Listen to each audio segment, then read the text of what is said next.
Family. ये विकास भाई हैं जो करोलबाग से आए हमारे पास। अब इनका काम हमने किया है, आप देख सकते हैं और इनका रिव्यू ले सकते हैं।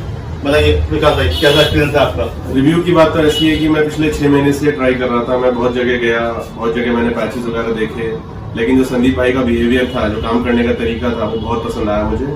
मैं कल ही इनके पास आया था, इन्होंने मुझे बैठा के ढंग से समझाया कौन सा पैच कैसा होता है, क्या काम करता है, कितनी डेंसिटी है, क्या है। जबकि मैं और भी लोगों के पास गया था दिल्ली में, लेकिन उनका एटीट्यूड ऐसा था कि मतलब आप गए और उन्होंने आपको ढंग से ट्रीट तक नहीं किया, बस बाल आपके सामने फेंके कि ये बाल है, ये बाल है, ये बाल है, लेकिन उसके बारे में आपको समझाया। लेकिन संदीप भाई ने ढंग से समझाया भी, बताया भी क्या करना है। तो मुझे एक ही दिन में सेटिस्फेक्शन है, मैं यहाँ आया और मैंने काम कराया और आपने देखा है कि कितना चेंज एकदम से आ गया। तो थैंक यू संदीप भाई, ऐसे ही काम करते रहें। Thank you.